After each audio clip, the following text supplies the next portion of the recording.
بسم اللہ الرحمن الرحیم۔ السلام علیکم ورحمۃ اللہ وبرکاتہ۔ کیسے ہیں تمام احباب؟ انشاءاللہ امید ہے خیریت سے ہوں گے۔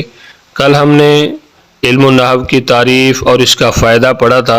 آج انشاءاللہ ہم فصل نمبر 1 کا آغاز کریں گے۔ تو فصل نمبر 1 کے اندر کلمہ اور کلام ہے۔ آج کے سبق کے اندر ہم جو کلمے کی قسمیں ہیں ان کے بارے میں جانیں گے کہ وہ کون کون سی قسمیں ہیں، ان کی تعریفات کو ہم پڑھیں گے۔ سبق کا آغاز کرنے سے پہلے آپ سے گزارش ہے کہ ابھی تک آپ نے ہمارے چینل کو سبسکرائب نہیں کیا تو چینل کو ضرور سبسکرائب کریں اور ساتھ بیل کے نوٹیفیکیشن کو بھی ضرور پریس کریں تاکہ آنے والی تمام ویڈیوز کا نوٹیفیکیشن آپ کو بر وقت ملتا رہے۔ اگر آپ بالکل بھی عربی گرامر کے حوالے سے ایک حرف بھی نہیں جانتے اور آپ اچھی طرح اپنی گرامر کو بہتر کرنا چاہتے ہیں تو یہ جتنے بھی لیسن انشاءاللہ آپ کے لیے بہت زیادہ فائدہ مند ہونے والے ہیں۔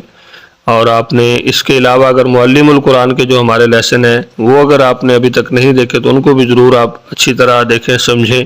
ان کے اندر علامات کے ذریعے سمجھایا گیا ہے، وہ بہت ہی نہایت آسان طریقہ ہے، اس کے اندر تعریفات یاد کرنے کی ضرورت نہیں ہے۔ لیکن اگر آپ تعریفات یاد کرنا چاہتے ہیں اور مکمل پراپر طور پر پڑھنا چاہتے ہیں تو انشاءاللہ ریگولر آپ کو ہمارے اس چینل پہ گرامر کا لیسن بھی ملتا رہے گا۔ آپ اس کو بھی اچھی طرح ضرور یاد کریں اور سمجھیں۔ آئیے آج کے سبق کا آغاز کرتے ہیں۔ فصل نمبر 1 کلمہ اور کلام، کیونکہ ہم نے کل پڑھا تھا کہ موضوع لہو اس کا کیا ہے، اس علم کا کلمہ اور کلام ہے، تو کلمہ اور کلام سے ہی آج ہم آغاز کریں گے۔ فصل نمبر 1 کلمہ اور کلام۔ جو بات انسان کی زبان سے نکلے اس کو لفظ کہتے ہیں۔ جو بات انسان کی زبان سے نکلے اس کو لفظ کہتے ہیں۔ پھر لفظ اگر با معنی ہے تو اس کا نام موضوع ہے اور اگر بے معنی ہے تو مہمل ہے۔ یعنی جو انسان بات کرتا ہے اس کی زبان سے جو بھی بات نکلے اس کو لفظ کہیں گے۔ پھر وہ لفظ جو ہے جو انسان کی زبان سے نکلنے والا ہے یا تو اس کا کوئی معنی ہوگا پھر اس کو با معنی کہیں گے، یا اس کا کوئی معنی نہیں ہوگا تو اس کو مہمل کہیں گے۔ تو با معنی جو ہے لفظ اس کو موضوع بھی کہتے ہیں۔ یعنی اگر کوئی لفظ با معنی ہے تو اس کا نام موضوع ہے اور اگر بے معنی ہے تو اس کا نام مہمل ہے۔ اب اس کی مثال کیا ہے؟ موضوع اور مہمل کی مثال میں آپ کو دے دیتا ہوں۔ اکثر ہم اپنی زبان سے بے معنی اور با معنی دونوں الفاظ نکالتے رہتے ہیں۔ مثال کے طور پہ ہم نے کھانا کھا رہا تو ہم کیا کہتے ہیں جی؟ اگر کوئی ہم سے پوچھے کدھر جا رہے ہیں یا کیا کرنے لگے تو ہم کیا کہتے ہیں جی؟ بس کھانا وانا کھا لیں۔ تو کھانا جو ہے یہ موضوع یا با معنی ہے اور وانا جو ہے یہ مہمل ہے یا بے معنی ہے، اس کا کوئی معنی نہیں ہے۔ اسی طرح ہم اگر پانی پی رہے ہیں تو کوئی ہم سے پوچھتا ہے کیا کر رہے ہو تو ہم کیا کہتے ہیں؟ بس یار پانی وانی پی لیں، روٹی شوٹی کھا لیں، ٹھیک ہے۔ جتنی بھی یعنی اس طرح کے الفاظ ہیں جو موضوع الفاظ ہیں ان کے ساتھ مہمل بھی ہیں، یعنی کچھ الفاظ وہ ہیں کہ جن کا معنی ہے، کچھ الفاظ وہ ہیں کہ جن کا معنی نہیں ہے۔ تو آج کے ہمارے سبق کے اندر پہلی چیز جو ہم نے سمجھنی ہے وہ یہ ہے کہ جو بات انسان کی زبان سے نکلے اس کو لفظ کہتے ہیں۔ پھر لفظ اگر با معنی ہے تو اس کا نام موضوع ہے اور اگر بے معنی ہے تو مہمل ہے۔ موضوع کی مثال بھی میں نے آپ کو دے دی اور مہمل کی۔ آگے چلتے ہیں۔ عربی زبان میں لفظ موضوع کی 2 قسمیں ہیں، کیونکہ ہم نے مہمل کا یہاں پہ کام ختم ہو گیا۔ جو چیز جس کا کوئی معنی ہی نہیں ہے تو پھر اس کو سمجھنا ہی ہے، اس کو پڑھنے کی ضرورت ہی نہیں ہے۔ ہم نے اس چیز کو سمجھنا ہے کہ جو با معنی ہے، تو جو با معنی تھا وہ کیا تھا؟ موضوع۔ اس کا نام کیا تھا؟ موضوع۔ عربی زبان میں لفظ موضوع کی 2 قسمیں ہیں، ایک مفرد اور دوسرا مرکب۔ اب مفرد کی تعریف پڑھتے ہیں کہ مفرد کسے کہتے ہیں؟ مفرد اس اکیلے لفظ کو کہتے ہیں جو ایک معنی بتائے اور اس کو کلمہ بھی کہتے ہیں۔ مفرد کو کلمہ بھی کہتے ہیں اور اس اکیلے لفظ کو مفرد کہتے ہیں جو ایک معنی بتائے۔ اب مفرد کا دوسرا نام کیا ہے؟ کلمہ۔ جیسے با معنی لفظ جو ہے اس کا نام موضوع ہے تو یہاں پہ مفرد کا دوسرا نام کیا ہے؟ کلمہ ہے۔ تو اب کلمے کی 3 قسمیں ہیں، وہ کون کون سی ہیں؟ نمبر 1 اسم، نمبر 2 فعل اور نمبر 3 حرف۔ اب کلمے کی ان 3 قسموں کی الگ الگ تعریف ہم نے سمجھنی ہے۔ اسم کسے کہتے ہیں، فعل کسے کہتے ہیں، حرف کسے کہتے ہیں؟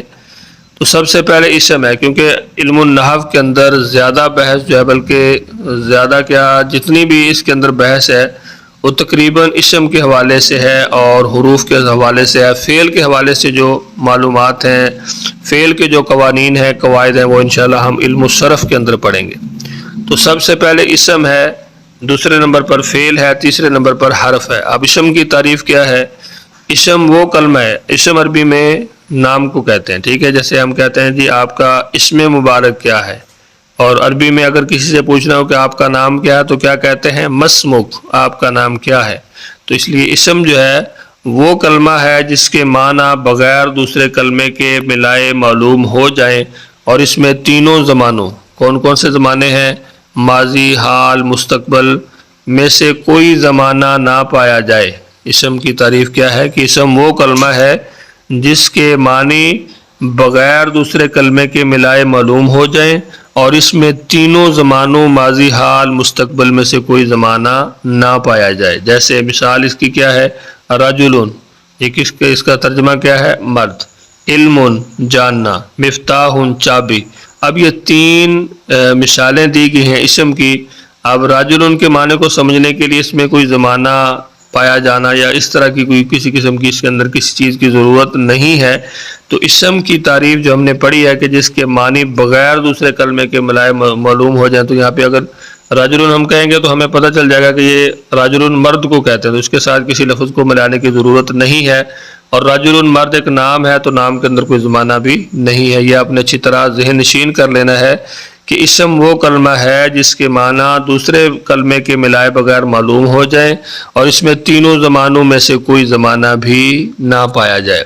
اب اسم کی تین قسمیں ہیں، وہ کون کون سی ہیں؟ نمبر 1 جامد ہے، نمبر 2 مصدر ہے، اور نمبر 3 مشتق ہے۔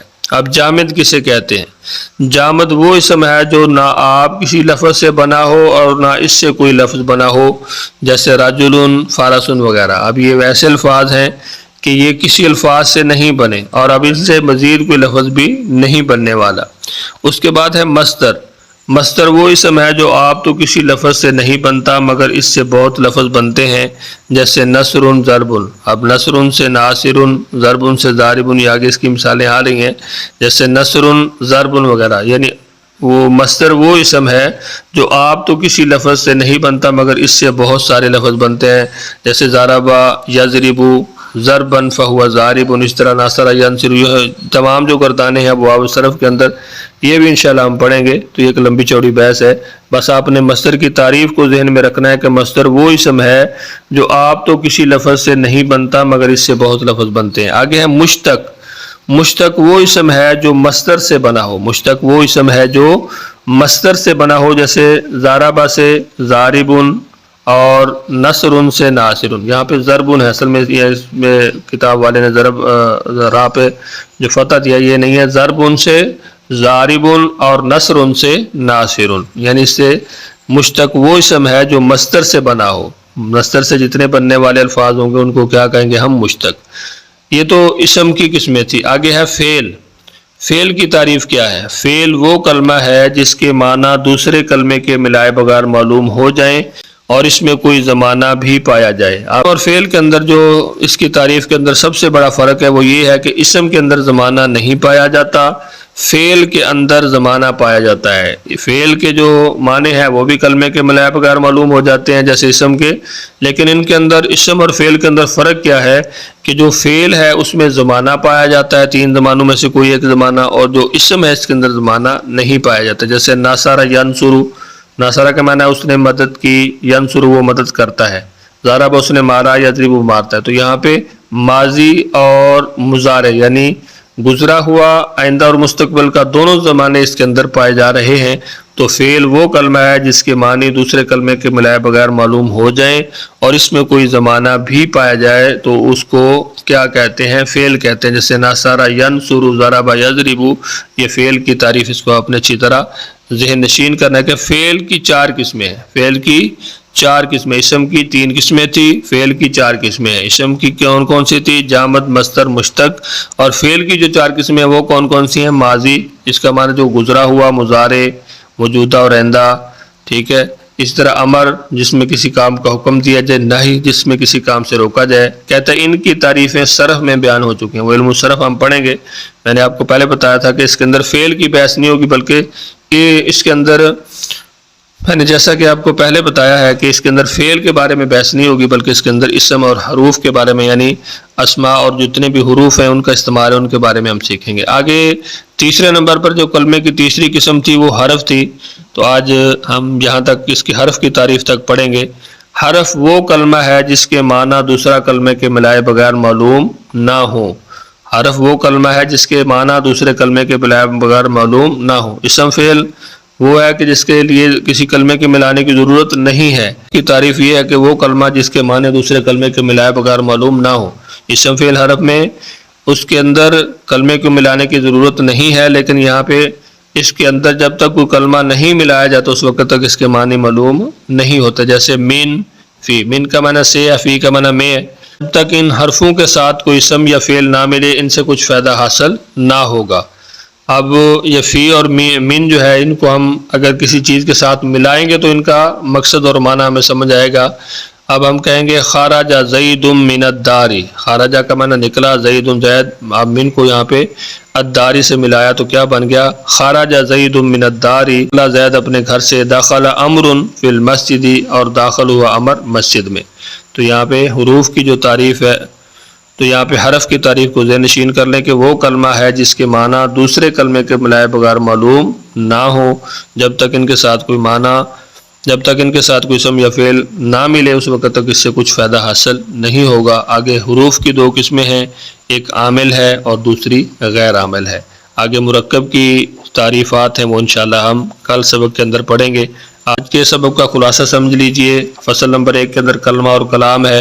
جو بات انسان کی زبان سے نکلے اس کو لفظ کہتے ہیں، پھر لفظ اگر با معنی ہے تو موضوع، اگر بے معنی ہے تو محمل۔ محمل اس کو کہتے ہیں جس کا کوئی معنی نہ ہو، کیونکہ موضوع محمل ختم ہو گیا، موضوع یہاں سے آگے چلے گا تو موضوع، لفظ موضوع کی دو قسمیں ہیں، مفرد ہے، مرکب ہے۔